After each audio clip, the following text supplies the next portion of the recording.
रात के सन्नाटे में एक कोरियन लड़की अकेली जिम पहुंची। उसके तन पर अंतर्वस्त्र तक नहीं थे, लेकिन उसकी आंखों में डर नहीं, बस बदले की आग थी। तभी एक मर्द ने उसे घूरते हुए घृणा से लात मारी और दूर फेंक दिया। पीछे खड़ा कोच हंसने लगा, जैसे उसे ये सब देखना पसंद हो। लड़की फिर भी डरी नहीं, वो उठी और उसी कोच को मुंह पर मुक्का दे मारा। उस जिम में वो इकलौती लड़की थी। हर दिन कोई उसे उठाकर ले जाने की कोशिश करता या बर्तन साफ करवाता। कोच न केवल चुप रहता, बल्कि सभी लड़कों को लड़की को परेशान करने के लिए उकसाता भी। लेकिन उस लड़की के इरादे साफ थे। वो जिम छोड़ने वाली नहीं थी। वो मजबूत बनना चाहती थी, अपने पिता की मौत का बदला लेना चाहती थी। 1 साल पहले उसके जन्मदिन के कुछ ही दिन बाद उसके पिता अचानक गायब हो गए। वो शहर के लिए वांछित अपराधी बन चुके थे। लड़की जहां भी जाती वहां सादे कपड़ों में पुलिस उसका पीछा करती। स्कूल में उसे सब तंग करते, कोई उसका साथ नहीं देता था। स्कूल में गुंडे उसे तंग करते और शिक्षक तक उसे स्कूल छोड़ने की सलाह देते। एक दिन वो अपनी क्लास में लौटी तो उसकी मेज पर चौक की धूल फैली थी। बस यहीं उसका गुस्सा फूट पड़ा। उसने गुंडों से भिड़ंत की और एक के बाद एक 3 लड़कों को पीट दिया। स्कूल का बड़ा गुंडा चाकू लेकर आया, लेकिन वो भी लड़की के सामने टिक नहीं पाया। लड़की ने उसे धक्का मारकर दूर गिरा दिया। सभी सहपाठी उससे डरने लगे। शिक्षक पहुंचा तो लड़की ने अपना स्कूल बैज निकालकर उसके हाथ में थमा दिया और स्कूल छोड़ दिया। स्कूल से निकलकर उसने अपनी निगरानी कर रही पुलिस की गाड़ी को तोड़ डाला और तेजी से भागी। वो पुलिस वालों को चकमा देकर घर पहुंची। वहां दरवाजे पर रखा एक गिफ्ट देखकर उसने गुस्से में उसे लात मार दी। तभी फोन बजा। पापा का था। वो उसे जन्मदिन की बधाई देना चाहते थे, लेकिन लड़की चीखने लगी। फोन कटने के बाद उसके पापा को अपनी गलती का एहसास हुआ। वो चुपचाप घर लौटे। बाहर खड़े पुलिस वालों को देखकर उन्होंने 2 को बेहोश कर दिया और गेट की तरफ बढ़े। पापा ने गिफ्ट उठाया और चाबी से दरवाजा खोलने लगे। तभी एक सादा कपड़ों वाला आदमी वहां आया। अंदर लड़की की नींद खुली और उसने झरोके से देखा कि बाहर पापा खड़े हैं। वो दौड़कर दरवाजा खोलना चाहती थी, लेकिन लॉक अटक गया। तभी एक गोली चली। पापा ने दरवाजे में चाबी तोड़ दी ताकि कोई अंदर न आ सके। जब लड़की ने दरवाजा खोला तब तक बहुत देर हो चुकी थी। पापा की मौत हो चुकी थी। वो टूट चुकी थी। अगले दिन अंतिम संस्कार में कुछ काले कपड़ों वाले लोग आए, जिनमें से एक चुपचाप सिगार पीकर चला गया। लड़की पुलिस स्टेशन पहुंची, लेकिन किसी ने उसकी मदद नहीं की। सबने मजाक उड़ाया क्योंकि उसके पिता एक वांछित अपराधी थे। लड़की ने अपने पिता की लाश देखी और वहीं फूट फूट कर रो पड़ी। उसने अंतिम संस्कार में आए गैंगस्टर चोई भाई से मदद मांगी, लेकिन चोई ने उसे थप्पड़ मारकर होश में लाने की कोशिश की। लड़की दुखी होकर वापस घर लौट आई। टूटी हुई चाबी को देखकर उसके हाथ कांपने लगे।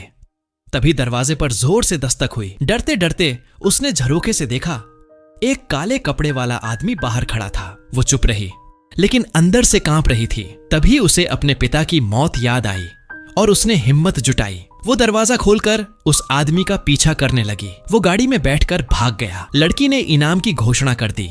जो उसके पापा के कातिल की जानकारी देगा उसे इनाम मिलेगा। कुछ गुंडों ने पैसों के लालच में धोखा दिया। उन्होंने उसे लूटा और छेड़ने लगे। लड़की ने विरोध किया, लेकिन उन्होंने उसे बेहोश कर दिया और गाड़ी की डिक्की में बंद कर दिया। जब होश आया तो चोई भाई उसे बचाने आया था। चोई ने उसे बंदरगाह ले जाकर समझाया, तू अगर बदला लेने निकलेगी तो मर जाएगी। लेकिन लड़की का जवाब साफ था, मैं मर भी गई तो पापा की मौत का बदला लूंगी। चोई ने उसे अपने जिम में शामिल कर लिया, जहां सिर्फ मर्दों की दुनिया थी। भेड़ियों जैसे मर्द जो किसी औरत को बर्दाश्त नहीं करते थे। एक दिन जब वो नहा रही थी, किसी ने उसकी पानी की बोतल में नशा मिला दिया। नहाकर उसने पानी पिया और बेहोश हो गई। कोई उसे छूने आया, लेकिन उसने पास पड़ा टुकड़ा उठाकर हमला कर दिया और वहां से भाग निकली। 6 महीने पहले अपने पिता की मौत के बाद उसने गैंग में शामिल होना तय किया था। वह दिन रात अभ्यास करती, लेकिन जिम के मर्द उसे कमजोर और बेकार समझते। कोई उसे पीछे से लात मारता, कोई उसका मजाक उड़ाता। उसे रात को ही प्रैक्टिस करने का मौका मिलता। फिर एक दिन चोई ने उसे देखा।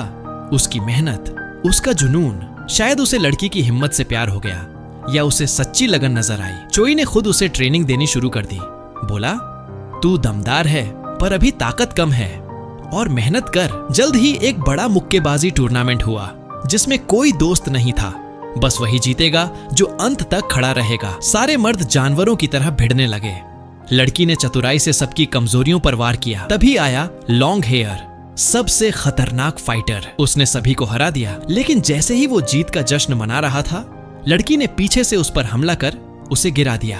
लॉन्ग हेयर को एक लड़की से हारना बर्दाश्त नहीं हुआ। उसने फिर से बदला लेने की कसम खा ली और लड़की के पानी में नशा मिला दिया। लड़की नहाकर बाहर आई और उसने वही नशीला पानी पी लिया। थोड़ी देर में उसकी हालत खराब हो गई और वो बेहोश हो गई। लॉन्ग हेयर और उसके साथी उसे छेड़ने आए।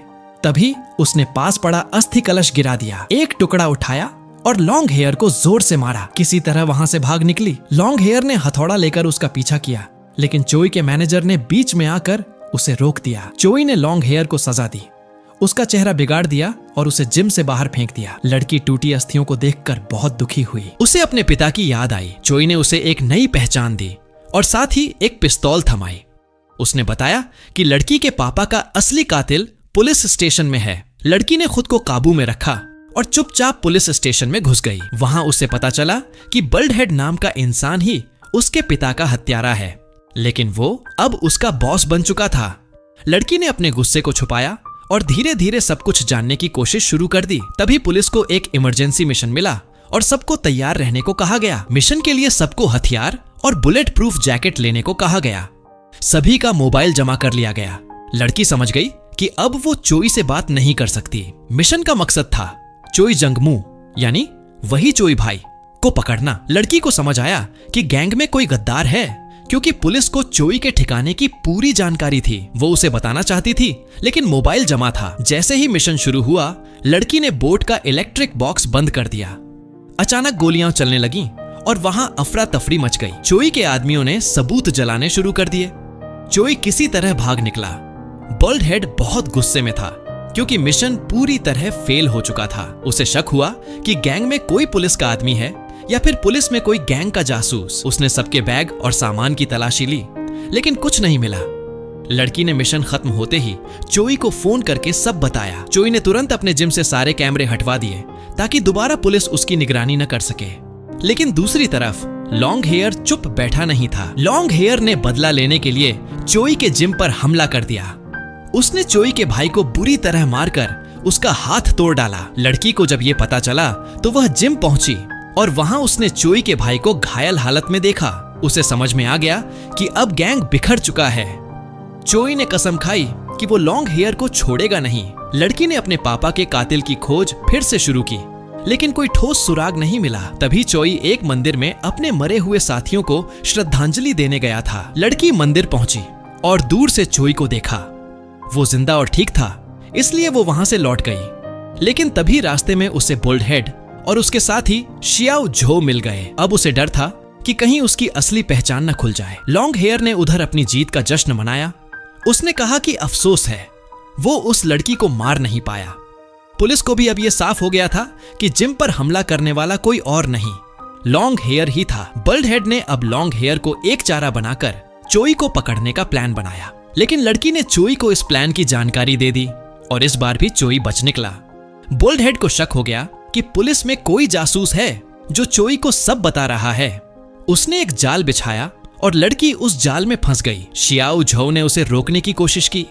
दोनों के बीच भिड़ंत हुई, लेकिन लड़की किसी तरह एक चलते ट्रक पर चढ़कर भाग निकली। भागते समय उसने देखा कि बल्ड हेड चोई के भाई से मिल रहा है। इसका मतलब था कि चोई के अपने लोग ही अब उसे धोखा दे रहे हैं। लड़की अब लॉन्ग हेयर को पकड़ने एक पुरानी फैक्ट्री पहुंची, लेकिन वहां भी उसे धोखा मिला। वो एक और जाल था। लॉन्ग हेयर और उसके गुंडों ने उसे घेर लिया। लड़ाई शुरू हुई और लॉन्ग हेयर ने चाकू से उस पर हमला कर दिया। लड़की बुरी तरह घायल हो गई। तभी शियाओ झो ने वहां पहुंचकर उसकी जान बचाई, लेकिन दोनों को पकड़कर क्रशिंग मशीन में डाल दिया गया। तभी चोई अपनी गाड़ी से आया और मशीन को टक्कर मार दी। मशीन रुक गई और दोनों को बचा लिया गया। लड़की को तुरंत अस्पताल ले जाया गया। अस्पताल में उसकी हालत गंभीर थी। वहीं शियाओ झो को लड़की से प्यार हो गया था।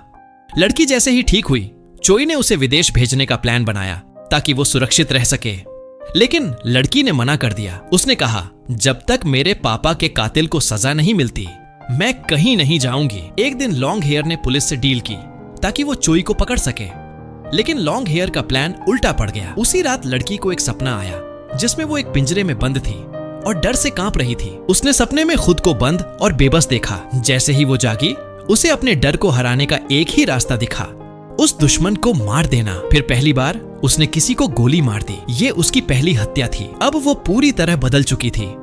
उसने चोई को लॉन्ग हेयर को पकड़ने में मदद की। दोनों के बीच भयंकर लड़ाई हुई। लॉन्ग हेयर ने चोई पर चाकू से वार किया। तभी लड़की वहां पहुंची। लॉन्ग हेयर अब उसकी असलियत खोलने वाला था। इससे पहले कि वो कुछ बोल पाता, लड़की ने उसे गोली मार दी। लॉन्ग हेयर की लाश वहां गिर चुकी थी। शियाओ झो भी वहां पहुंच गया। उसने लड़की को बचाया और भागने का रास्ता दिखाया। लड़की अपने घर लौटी, लेकिन इस बार वो बहुत डरी हुई थी क्योंकि उसने पहली बार किसी की हत्या की थी। तभी उसे एक लिफाफा मिला जिसमें कुछ पुरानी तस्वीरें थीं। उन तस्वीरों में उसके पिता पुलिस की यूनिफॉर्म में थे। साफ था कि वो एक पुलिस जासूस थे। लड़की का दिल टूट गया। वो चोई के पास गई और सारी सच्चाई कबूल की। उसने कहा, मुझे माफ करो, लेकिन अब मैं सच्चाई के पीछे जाना चाहती हूँ। अब लड़की को समझ में आ गया था कि उसके पापा गैंग के खिलाफ पुलिस के लिए सबूत इकट्ठा कर रहे थे। लेकिन इसी दौरान चोई को पता चला और उसने पापा की पहचान उजागर कर दी। इससे पहले कि पापा भाग पाते, बल्ड हेड ने उन्हें गोली मार दी। अब लड़की को अपने ही दिल पर गुस्सा आ रहा था। जिस इंसान से वो प्यार करने लगी थी, उसी ने उसके पापा की मौत का रास्ता खोला था। उसने गुस्से में गैंग का टैटू जला दिया। दूसरी तरफ शियाओ झो ने बल्ड हेड को अस्पताल पहुंचाया था। लड़की ने भी अब खुलकर बदला लेने की ठान ली थी। चोई के भाई को जैसे ही पता चला कि बल्ड हेड अब भी जिंदा है, उसने लड़की को मारने की कोशिश की। लेकिन अब लड़की पहले जैसी नहीं रही।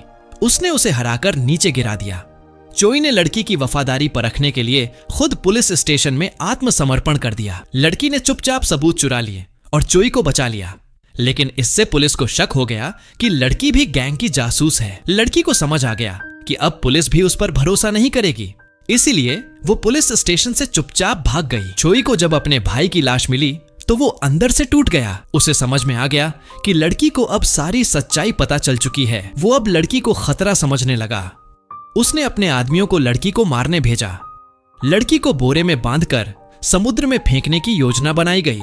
लेकिन लड़की ने वहां 3-3 को हराकर खुद को आजाद कर लिया। अब उसे साफ समझ में आ गया था कि जिसे वो दिल से चाहने लगी थी, वही अब उसका सबसे बड़ा दुश्मन बन चुका था। उसका मन पूरी तरह टूट चुका था। शियाओ झो ने उसे ढूंढ निकाला और सारी सच्चाई बताई कि उसके पिता पुलिस के जासूस थे और वो उसे सिर्फ बचाना चाहता था। वो नहीं चाहता था कि लड़की भी उसी रास्ते पर जाए। उसने लड़की को हथकड़ी से अपने हाथ में बांध लिया ताकि वो फिर से खुद को खतरे में न डाले। तभी चोई के गुंडे वहां पहुंच गए। दोनों ने मिलकर उन गुंडों को हराया और वहां से भाग निकले। फिर वो समुद्र किनारे गए जहां शियाओ झो ने लड़की की पट्टी की और पहली बार लड़की को चैन की नींद आई। एक रात उन्होंने साथ बिताई। दूसरी ओर चोई अब पागल होता जा रहा था।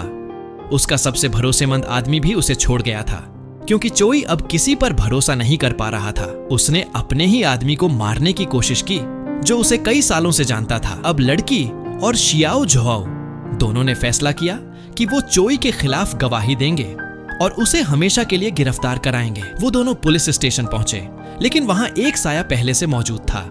काले कपड़ों वाला एक शख्स जिसने आते ही शियाओ झो पर गोली चला दी। लड़की के सामने उसका सब कुछ खत्म हो गया। शियाओ झो की मौत ने उसे अंदर से तोड़ दिया। उसने उसकी पिस्तौल उठाई और अकेली निकल पड़ी चोई का खात्मा करने। वो उसके ठिकाने पर पहुंची जहां उसके सारे आदमी पहले से तैयार थे। लेकिन अब वो लड़की कोई आम लड़की नहीं थी। अब वो एक आग बन चुकी थी। उसने एक एक करके सबको हराया और आखिर में वो चोई के सामने खड़ी थी। चोई ने उसे ताना मारा, तू और तेरे बाप दोनों कमजोर निकले। लेकिन लड़की अब डरती नहीं थी। उसने कहा, मैं शियाओ झो के साथ शांति से जीना चाहती थी, लेकिन तूने मेरी आखिरी उम्मीद भी छीन ली। इतना कहकर उसने चोई पर चाकू से हमला कर दिया। चोई ने भी उसे बुरी तरह पीटा, लेकिन लड़की बार बार उठती रही। आखिरकार चोई ने उस पर पिस्तौल तानी, लेकिन उसमें गोली नहीं थी। यही उसकी गलती बन गई। लड़की ने चाकू से चोई का गला काट दिया और उसकी जान ले ली। उसकी आंखों में आंसू थे। बदले की आग बुझ चुकी थी, लेकिन दिल में सिर्फ खालीपन था। चोई की मौत के बाद सब कुछ खत्म हो चुका था। लड़की ने अपने पिता की मौत का बदला ले लिया था, लेकिन उसके दिल में अब कोई खुशी नहीं थी। उसे वो शांति नहीं मिली जिसकी वो तलाश कर रही थी। शहर के लोग अब भी उसे शक की नजर से देखते थे। पुलिस ने उससे कोई सवाल नहीं पूछा क्योंकि अब सब कुछ खत्म हो चुका था। लड़की चुपचाप शहर से दूर चली गई। पीछे रह गए सिर्फ जख्म, कुछ यादें और एक अधूरी कहानी। लेकिन एक बात तय थी, वो अब कभी कमजोर नहीं बनेगी। कहा जाता है कि चोई को अपने भाइयों पर बहुत भरोसा था। वो कभी विश्वासघात बर्दाश्त नहीं करता था, लेकिन फिर भी आखिरी दिनों में वो अपने पुराने दोस्तों को याद करता था। उसके पास सब कुछ था, पैसा, ताकत डर। लेकिन वो अकेला मर गया और वो लड़की जिसने सब कुछ खोया अब नए सफर पर थी। कोई नहीं जानता उसने कहां जाकर जिंदगी फिर से शुरू की। लेकिन एक बात सबको पता थी, उसने जो झेला वो किसी मर्द से कम नहीं था। और ये कहानी यहीं खत्म होती है।